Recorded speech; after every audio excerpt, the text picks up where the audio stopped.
On Mother's Day, my daughter gave her mother-in-law a $20,000 ring and a cruise. I got a $5 plastic flower and a note. The next day, she called me 28 times. Please, Mom, don't sell the company. I'm glad to have you here. Follow my story until the end and comment the city you're watching from so I can see how far my story has reached. I'm 67 years old, and I thought I'd experienced every kind of heartbreak life could offer. I was wrong. Mother's Day started like any other Sunday. I woke up in my empty house, made coffee for one, and tried not to think about how quiet everything had become since Harold passed 3 years ago. The silence used to comfort me, but lately, it just reminded me of all the conversations that would never happen again. Ophelia had called the night before, her voice distant and formal. Mom, we're having brunch at David's mother's house tomorrow. You should come. 1 o'clock sharp. Should come. Not, we'd love to have you, or please join us, just an obligation disguised as an invitation. I arrived at Patricia's house precisely at 1. The driveway was already full of expensive cars, and I could hear laughter spilling from the backyard. Patricia had always been everything I wasn't: polished, social, effortlessly elegant. Her house looked like something from a magazine, all white marble and fresh flowers. When I walked through the gate, I saw them gathered around the patio table. Ophelia sat beside Patricia, their heads close together, sharing some private joke. My son-in-law David was grilling, acting every bit the devoted son Patricia had raised him to be. "Colleen!" Patricia called out, her smile perfectly practiced. "So glad you could make it." Ophelia looked up and gave me a quick nod. "Hi, Mom. You can sit over there."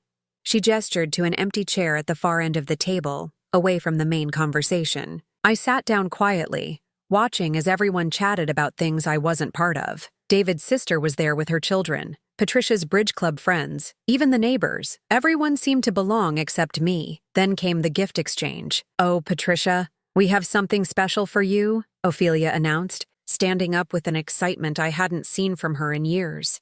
David appeared beside her, carrying a small velvet box and an envelope. Patricia gasped when she opened the box. Inside was a stunning diamond ring, the kind that catches light from across the room. "Ophelia, honey, this is too much. It's not too much for the woman who raised such an incredible son," Ophelia gushed, hugging Patricia tightly. "And there's more." The envelope contained cruise tickets, 2 weeks in the Mediterranean, first-class accommodations. Patricia actually started crying, and everyone applauded while Ophelia beamed with pride. I felt something cold settle in my stomach. $20,000. At least, maybe more. "And now for Grandma Colleen," David said, though his voice had lost some of its enthusiasm. Ophelia walked over to me, carrying a small gift bag. Inside was a plastic flower, the kind you'd find at a dollar store, and a card that looked like it had been grabbed from a drugstore rack at the last minute. I opened the card. The printed message said, "Happy Mother's Day," and underneath, in Ophelia's handwriting, "Thanks for everything, Mom. Thanks for everything." Like I was the cashier at a grocery store. The table went quiet. I could feel everyone staring, waiting for my reaction. Patricia cleared her throat uncomfortably. Even David looked embarrassed. "It's lovely," I managed to say, my voice barely above a whisper. "Thank you, dear." But Ophelia had already turned back to Patricia, launching into an animated story about the cruise destinations they'd chosen. The conversation moved on without me, and I sat there holding my $5 plastic flower, feeling smaller than I had in years. I stayed for another hour, watching my daughter lavish attention on a woman she'd known for 12 years while treating me like an afterthought. When I finally said I needed to leave, Ophelia barely looked up. "Thanks for coming, Mom. Drive safe." The drive home was a blur. I kept thinking about that ring, those cruise tickets, the pure joy on Ophelia's face when she gave them. When was the last time she'd looked at me that way? When was the last time she'd put thought into anything she gave me? I pulled into my driveway and sat in the car for a long time, staring at that ridiculous plastic flower. 43 years of being her mother, and this is what I was worth. A last-minute afterthought from the clearance aisle. That night, I couldn't sleep. I kept replaying the scene, wondering where I'd gone wrong. I'd built a successful company from nothing, employed dozens of people, contributed to my community, but somehow I'd failed at the one thing that mattered most, being worthy of my daughter's love. I got up and walked to my home office, where I kept all the important documents: financial statements, tax returns, business contracts, everything that represented my life's work. And that's when I started to wonder, what exactly had I built all of this for? The sleepless night turned into a sleepless week. I couldn't stop thinking about that plastic flower, about the way Ophelia had looked at Patricia with such genuine affection. It ate at me like a physical ache. I decided I needed answers, not the kind that come from confrontation or dramatic conversations, but real answers, the kind hidden in bank statements and old receipts. I spent the next Saturday in my office, pulling out filing cabinets I hadn't touched in years. Harold used to tease me about being a pack rat, keeping every document, every receipt. "You never know when you might need proof," I'd tell him. I never imagined I'd need proof of my own motherhood. The first file I opened was labeled Ophelia College. Inside were tuition payments, room and board receipts, and dozens of smaller expenses I'd forgotten about. Books, a laptop, even parking tickets she'd gotten on campus. $47,000 total, not including the car I'd bought her junior year when hers broke down. But that was just the beginning. I found the folder marked Wedding, O&D, $58,000 for a single day. The venue, flowers, catering, her dress, the photographer. I'd insisted on paying for everything because I wanted her day to be perfect. David's parents had contributed a case of wine. Then came the house files. When Ophelia and David got married, they'd wanted to buy a home in the exclusive Riverside district. Their combined income wasn't enough for the mortgage on the house they wanted. So I'd co-signed. Then, when David's business hit a rough patch 2 years later, I'd quietly taken over the mortgage payments for 6 months. They never knew. I'd made sure of that. The car payments were next. 3 different vehicles over the years, each one just a loan until we get back on our feet. Somehow, those loans never got repaid, and I never asked. I'd just quietly absorbed the payments into my monthly expenses, but it was the emergency fund that really got to me. In 2019, David's landscaping business had nearly gone under. He'd made some bad investments, trusted the wrong people. They were facing bankruptcy. Ophelia had called me, crying, begging for help. I'd transferred $85,000 that same day. No contracts, no payment plans, just a mother helping her child. They'd bought the boat 6 months later. I sat back in my chair, staring at the calculator display. Over the past 15 years, I'd given or spent nearly $400,000 on Ophelia and David. College, wedding, house, cars, business bailouts, and countless smaller expenses I'd stopped tracking years ago. $400,000, more than most people see in a lifetime. And yesterday, I'd gotten a plastic flower. The really painful part wasn't the money. I'd made good investments over the years, built a successful consulting firm. I could afford to be generous. The painful part was realizing that my generosity had become invisible to Ophelia, expected, taken for granted. I pulled out my phone and scrolled through our text conversations from the past year. Her messages were brief, functional. "Can you pick up the dry cleaning? David needs to borrow your truck. The kids need school supplies." Always asking, never offering. Never a random, "How are you, Mom?" or "Thinking of you." But Patricia got cruise tickets and diamond rings. I found myself opening my laptop and looking up the mortgage on Ophelia's house. Still in my name, of course. The payments came directly from my business account, automated years ago so I wouldn't have to think about it. That business account. I pulled up the monthly statements and started going through them line by line. David's lawn service maintained the grounds at 3 of my commercial properties. I paid him 30% above market rate, though I'd never mention that. Ophelia's part-time bookkeeping work for my smaller clients brought her $1,200 a month for maybe 6 hours of work. They weren't just my daughter and son-in-law. They were my dependents, adults in their 30s who'd structured their entire lifestyle around my financial support. And somehow, I'd become the villain in their story, the distant mother who didn't understand them, who couldn't relate to their lives. They'd painted me as cold and disconnected while living off my generosity. I closed the laptop and looked around my office. Photos covered the wall. Harold and me at various company events, awards from the Chamber of Commerce, newspaper clippings about business successes. But there were no recent pictures of Ophelia and me together. She'd stopped wanting to take photos with me years ago. The clock on my desk read 4:30 p.m.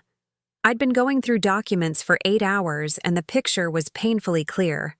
I'd spent years trying to buy my daughter's love, and all I'd accomplished was teaching her that I was a source of money, not affection. My phone buzzed. A text from Ophelia. "Mom, David's truck broke down. Can we borrow yours for a few days?" I stared at the message for a long time before responding. "I'll think about it." It was the first time in years I hadn't immediately said yes. That night, I made a decision that would change everything. I called my attorney. Monday morning, I sat across from Margaret Chen, my attorney for the past 12 years. Her office overlooked downtown, and I could see my own building from her window, a reminder of everything I'd built over the decades. "Colleen, you look tired," Margaret said, settling behind her desk with a cup of tea. "What's on your mind?" I'd rehearsed this conversation in my head all weekend, but sitting there, the words felt heavy. "I want to discuss selling my business." Margaret's eyebrows shot up. "Hartwell Consulting? But you've spent 30 years building that company. It's your legacy." "That's exactly the problem," I said quietly. "I need to understand what would happen to my family if I sold." I watched Margaret's expression shift as she realized this wasn't a casual inquiry. She pulled out a legal pad, her professional mask sliding into place. "Walk me through your concerns," she said. Over the next hour, I laid out everything I'd discovered. The mortgage payments, the business contracts, the web of financial dependence I'd unknowingly created. Margaret took notes, occasionally asking clarifying questions, but her face remained carefully neutral. "So, if you sold the business," she said finally, "David would lose his primary commercial contracts, Ophelia would lose her bookkeeping income, and they'd need to qualify for their mortgage independently." "Exactly." Margaret leaned back in her chair. "Colleen, can I ask what prompted this? Last time we spoke, you were talking about expanding the business, maybe bringing Ophelia in as a partner. I told her about Mother's Day, about the plastic flower and the diamond ring, about years of feeling like an ATM with legs." Margaret listened without interruption, though I caught her wincing at certain details. "I see," she said when I finished. "And you're thinking of selling as a way to find out who my daughter really is," I said. "Right now, I don't know if she loves me or my checkbook." Margaret nodded slowly. "There are ways to do this gradually. We could restructure your business arrangements, maybe transition some of the financial support over time." "No," I said firmly. "Gradual change gives people time to adjust, to find new ways to manipulate the situation. If I'm going to do this, it needs to be clean." We spent another hour discussing the logistics. Margaret had contacts in the business brokerage world, people who specialized in consulting firms. She estimated the process would take 3 to 6 months, depending on how quickly we moved. "I'll need complete confidentiality," I said. "No one can know until the sale is finalized." "Of course, but Colleen, once you do this, there's no going back. Are you prepared for how Ophelia might react?" I thought about that plastic flower sitting on my kitchen counter. I'm prepared for her to show me exactly who she is. That afternoon, I started making subtle changes. I called David's landscaping company and told them I was considering switching to a different service for my commercial properties. "Budget constraints," I explained. "I need to get competitive bids." The panic in his voice was immediate. "Mrs. Hartwell, we can negotiate. Maybe lower our rates." "It's not about the rates, David. It's about exploring options." Next, I called my smaller clients who used Ophelia for bookkeeping. I told them I was restructuring my referral arrangements and they'd need to find new services within 60 days. Professional, businesslike, no personal explanations. Ophelia called that evening, her voice tight with worry. "Mom, Mrs. Patterson said you're not referring bookkeepers anymore. Did I do something wrong?" "Not at all, dear. I'm just simplifying my business operations. But I need those clients. That's my income. I'm sure you'll find other opportunities," I said calmly. "You're very capable." There was a long pause. "Mom, Is everything okay? You've been acting strange lately. I'm fine, Ophelia. Just busy with some business matters. After I hung up, I sat in my kitchen, staring at that plastic flower. For the first time in years, I felt something I'd almost forgotten: control. Not the kind that comes from writing checks or solving problems, but the kind that comes from making your own choices. The next few weeks fell into a routine. I met with potential buyers, reviewed financial statements, and gradually disentangled the threads that bound my business to my daughter's lifestyle. Margaret handled most of the legal work, but I insisted on being involved in every decision. The hardest part was the secrecy. I'd never been good at keeping things from Ophelia, even when I probably should have. But this felt different. This felt necessary. 3 weeks into the process, I got a call from David. "Mrs. Hartwell, I heard from someone at the Chamber of Commerce that you might be selling your business. Is that true?" My heart pounded, but my voice stayed steady. "People gossip, David. You know how it is. But if you were selling, you'd tell us, right? I mean, it would affect our contracts. If and when I make any major business decisions, you'll be informed appropriately." That night, Ophelia showed up at my door. She looked exhausted, her hair pulled back messily, wearing an old sweatshirt I remembered from her college days. "Mom, we need to talk," she said, pushing past me into the living room. "David's contracts, my bookkeeping clients, now rumors about you selling the business. What's going on?" I sat down across from her, hands folded in my lap. "I'm reevaluating my priorities." "What does that mean?" "It means I'm 67 years old, and I'm tired of carrying everyone else's responsibilities." Ophelia's face flushed. "Is this about Mother's Day? About the gift?" "I'm sorry if you didn't like it, but we've been really tight on money lately." I almost laughed. Tight on money while living in a house I paid for, driving cars I'd bought, working jobs I'd arranged. But I didn't say that. Instead, I just looked at her and said, "This isn't about one day, Ophelia. This is about understanding what really matters." She left 20 minutes later, frustrated and confused. I watched her drive away in the car I'd co-signed for, back to the house where I paid the mortgage. But not for much longer.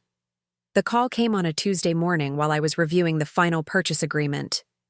Margaret had found a buyer, a larger consulting firm looking to expand their regional presence. The offer was generous, more than I'd expected. My phone rang just as I was signing the preliminary documents. The caller ID showed my home number, which was strange since I was at Margaret's office. "Hello? Mrs. Hartwell? This is James Morrison from Morrison & Associates. I'm trying to reach you regarding the acquisition of Hartwell Consulting."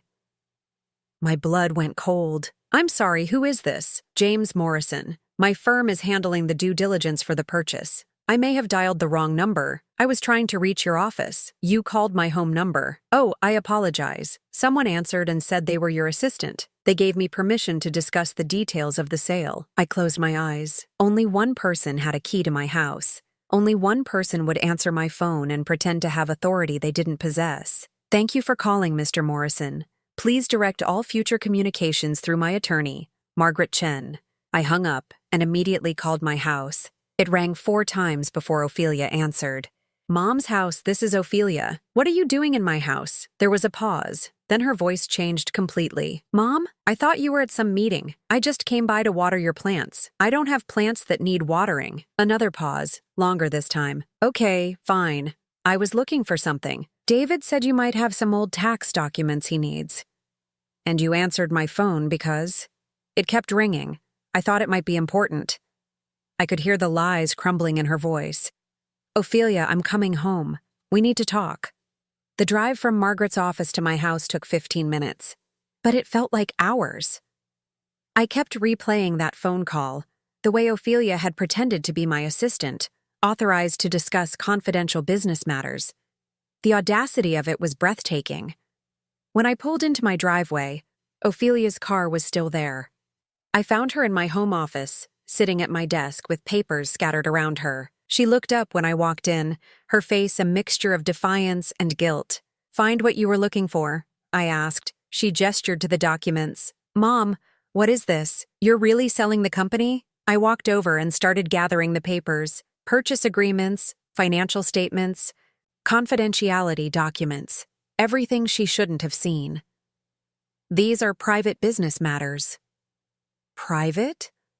Mom, this affects all of us. David's business depends on your contracts. My income comes from your referrals. You can't just sell without talking to us. I stopped collecting papers and really looked at her. She was 35 years old, sitting in my chair, at my desk, demanding explanations for decisions about my own business. When had I allowed this to happen? Actually, Ophelia, I can sell my business without consulting anyone. It's my company. But what about us? What about our family? What about our family? I repeated the question slowly. When did you start caring about our family? Her face flushed. I've always cared. You're my mother. Am I? Or am I your bank? The silence stretched between us. Outside, I could hear the neighbor's dog barking, the sound of normal life continuing while mine fell apart. Ophelia's voice was smaller when she spoke again. Mom, if you're upset about Mother's Day, I already apologized. We can do something special next year. Next year, I said quietly. Like the year after that, and the year after that. Always next year when it comes to treating me with respect.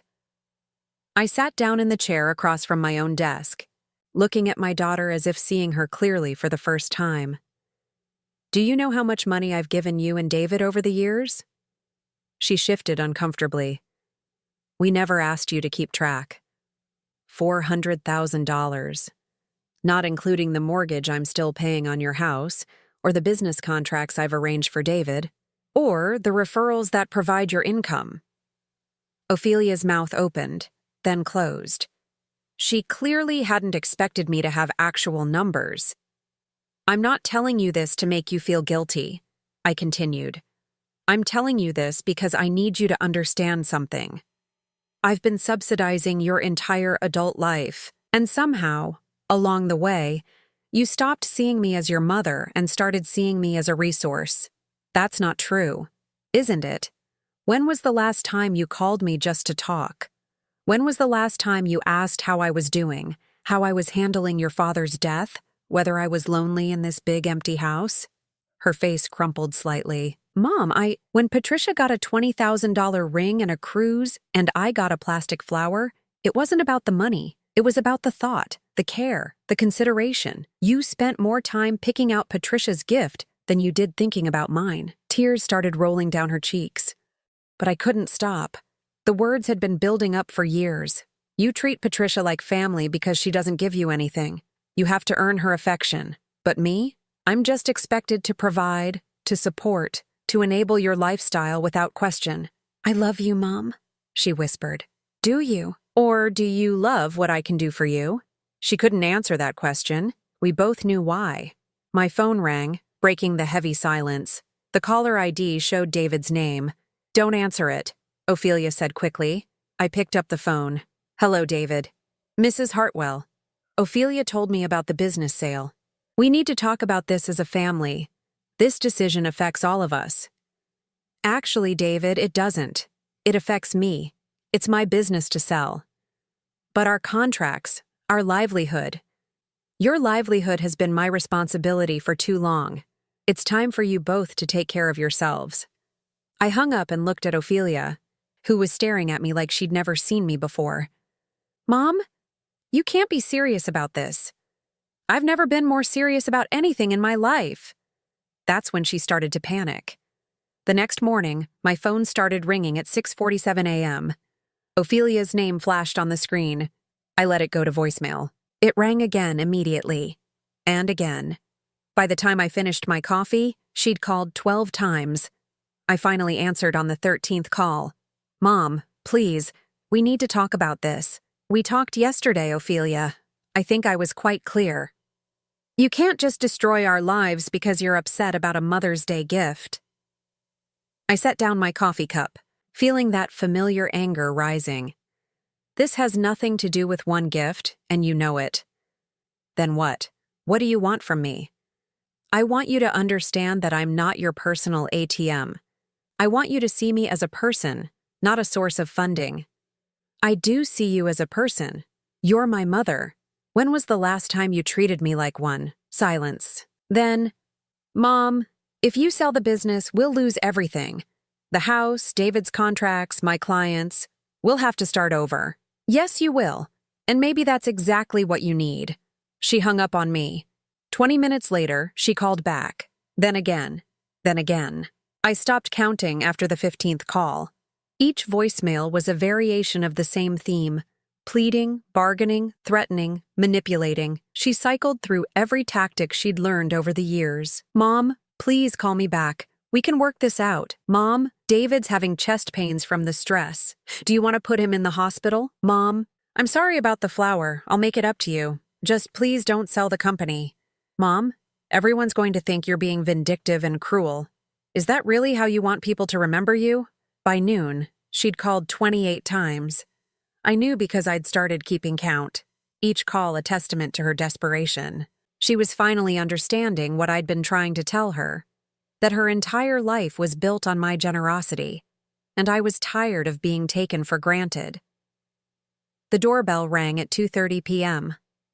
I looked through the peephole and saw Ophelia standing on my porch, her eyes red and swollen. David stood behind her, his face a mask of barely controlled anger. I opened the door, but didn't invite them in. Mom, please, Ophelia started immediately. We need to talk about this like adults. We tried that yesterday. You weren't interested in talking. You were interested in accessing my private documents and pretending to be my assistant. David stepped forward. Mrs. Hartwell, with all due respect, this is affecting more than just you. We have a family to think about. So do I said quietly. I have to think about what's best for my family. And right now, what's best is for all of you to learn to stand on your own feet. Ophelia's face crumpled. Mom, I'm begging you. Please don't do this. You're begging me now. When was the last time you asked me how I was doing? When was the last time you invited me to dinner that wasn't a holiday obligation? When was the last time you called just to say you love me? She opened her mouth, then closed it. We all knew the answer. I thought so, I said. You only call when you need something. You only visit when you want something. You only care when you're about to lose something. David's anger finally erupted. This is ridiculous. You're punishing us for being successful, for building a life together. Successful? I laughed, but there was no humor in it. David, you're 37 years old and you've never made a mortgage payment on your own house. Ophelia's entire income comes from work I arrange for her. You call that successful? We call it family, Ophelia said, her voice breaking. Families help each other. Help goes both ways. Ophelia, what have you done to help me? What have you contributed to this family besides taking? The question hung in the air like a challenge. Ophelia looked at David, then back at me, searching for an answer that didn't exist. I gave you grandchildren, she said finally. No, you didn't. You moved 3 states away and visit twice a year. I haven't seen Tommy and Sarah in 8 months. Her face went white. Even David looked uncomfortable. You want to know what family looks like? I continued. Patricia's family calls her every week. They visit without being asked. They remember her birthday without being reminded. They give her thoughtful gifts because they pay attention to what she likes. That's why she got the ring and the cruise. That's why she's treated like someone who matters. Ophelia was crying now, but I couldn't stop. Years of hurt were pouring out. I spent 30 years building a business so I could provide for my family. I wanted to give you security, opportunities, a better life than I had. But somewhere along the way, you stopped appreciating what I gave you and started expecting it. You stopped seeing me as a person and started seeing me as a resource. Mom, please, she whispered. I'm sorry. I'll do better. I'll be better. You're sorry because you're scared, I said. You're not sorry because you understand what you did wrong.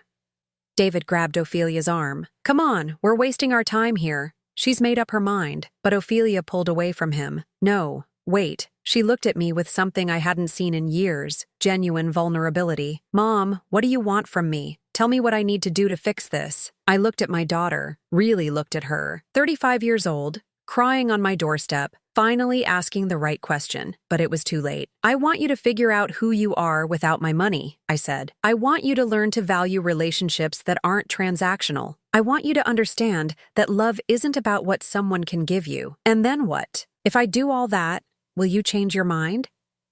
I shook my head slowly. "Ophelia, I'm not selling the business to punish you. I'm selling it to free myself. I'm 67 years old, and I want to find out what my life looks like when I'm not responsible for everyone else's choices." I stepped back and started to close the door. "Mom, wait!" she called out. "I love you. I really do love you." I paused, my hand on the doorknob.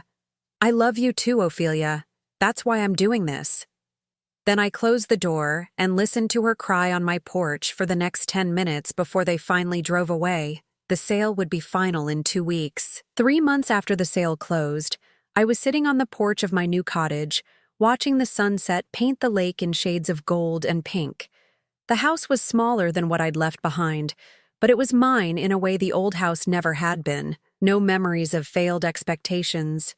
No rooms that echoed with disappointment. The move had been surprisingly easy. 30 years of business files, contracts, and correspondence all boxed up and stored away. I kept only what mattered: a few photos, Harold's favorite books, and the quilt my mother had made when Ophelia was born. The cottage came furnished, which suited me perfectly. I didn't want to drag the past into this new life. The previous owners had left behind simple, comfortable furniture and a garden that needed tending. I'd never had time for gardening before, but now I had nothing but time. Ophelia hadn't called in 6 weeks. The silence hurt, but it also brought clarity. I'd spent so many years measuring my worth by her approval, her visits, her needs. Now I was learning to measure it by my own peace of mind. The business sale had provided more than enough money for a comfortable retirement. I'd set up a trust for my grandchildren's education, money they'd receive directly when they turned 18, with no strings attached and no parental access. It was my way of ensuring they'd have opportunities without enabling their parents. I'd also quietly paid off the mortgage on Ophelia and David's house. Not as a gift, but as a final severance. They now owned their home free and clear, but they also knew they'd never receive another penny from me. It was the last check I'd ever write for them. My phone rang, pulling me from my thoughts. I glanced at the caller ID. Susan, my neighbor from across the lake. We'd become friends over the past month, bonding over morning walks and evening glasses of wine. "Colleen, are you free for dinner tomorrow? My son and daughter-in-law are visiting, and I'd love for you to meet them." "I'd like that," I said, and realized I meant it. Susan's relationship with her children was everything mine had never been. Natural, reciprocal, built on genuine affection rather than obligation. After we hung up, I poured myself a glass of wine and walked down to the dock. The water was still, reflecting the last light of day. A family of ducks paddled by, the babies following their mother in a perfect line. My phone buzzed with a text message. For a moment, my heart jumped, thinking it might be Ophelia. But it was from Margaret, my attorney. "Thought you'd want to know. David's landscaping business filed for bankruptcy yesterday. Ophelia's looking for work at the elementary school. How are you doing?" I stared at the message for a long time before responding. "I'm doing well. Thank you for letting me know." I felt sadness for them, but not guilt. They were adults who'd made choices. Now they were learning to live with the consequences, just like everyone else. A loon called across the water, its haunting cry echoing off the hills. I'd never heard that sound before moving here. There were a lot of things I'd never experienced while I was busy being responsible for everyone else's life. Tomorrow, I was starting a pottery class in town. Next week, I'd signed up for a book club. Small things, but they were mine. Chosen because they interested me, not because someone else needed me to do them. The strangest thing about this new life was how light I felt. For years, I'd carried the weight of other people's problems, their poor decisions, their financial struggles. I'd thought that weight was love, but it wasn't. It was enabling, and it had hurt us all. Real love, I was learning, sometimes meant saying no. Sometimes it meant letting people struggle so they could grow. Sometimes it meant walking away so they could find their own strength. 6 months later, I got a letter. Not a phone call or a text, but an actual handwritten letter. The return address was Ophelia's, but the handwriting was different, more careful, more deliberate. "Dear Mom," it began. "I've been trying to write this letter for months, but I never knew what to say. I kept wanting to ask you to come back, to fix things, to make everything the way it was before. But I finally understand that the way things were before wasn't good for any of us." I set the letter down and took a deep breath before continuing. "David and I are getting divorced. I know you probably heard about the bankruptcy, about me working at the school. It's been the hardest year of my life, but also the most honest. I had to learn who I was without your money, without your safety net. I had to figure out how to take care of myself. I'm not writing to ask for anything. I'm writing to say I'm sorry. I'm sorry for taking you for granted. I'm sorry for treating you like an obligation instead of a person. I'm sorry for all the years I wasted being angry at you for things that weren't your fault. I understand now why you sold the business. You weren't punishing me. You were freeing both of us. I just wish it hadn't taken me this long to see it. I don't expect you to forgive me, and I'm not asking you to. I just wanted you to know that I finally understand what you tried to tell me. Family isn't about what you can give someone or what they can give you. It's about showing up, paying attention, and caring about someone for who they are, not what they can do for you. I hope you're happy. Mom, I hope you've found the peace you were looking for. You deserve it. Love, Ophelia. P.S. I kept the plastic flower. It's on my kitchen windowsill, and every time I see it, I remember the look on your face that day. I remember the moment I realized I'd broken your heart. I'm sorry it took me so long to care about fixing it. I sat on my porch for a long time after reading that letter, watching the sun set over the water. Then I went inside and wrote a response. "Dear Ophelia," I began, "thank you for your letter. It means more to me than you know. But I didn't mail it that day, or the next day, or the next. Some wounds need time to heal completely before they can be reopened safely. Some relationships need space before they can be rebuilt on a foundation of truth instead of obligation. Maybe someday we'd find our way back to each other, but for now, I was content to be free. Free from guilt, free from manipulation, free from the exhausting job of trying to buy love that should have been given freely. I was 67 years old, and for the first time in decades, I was living my own life. It was enough. Now I'm curious about you who listened to my story. What would you do if you were in my place? Have you ever been through something similar? Comment below. And meanwhile, I'm leaving on the final screen 2 other stories that are channel favorites, and they will definitely surprise you. Thank you for watching until here.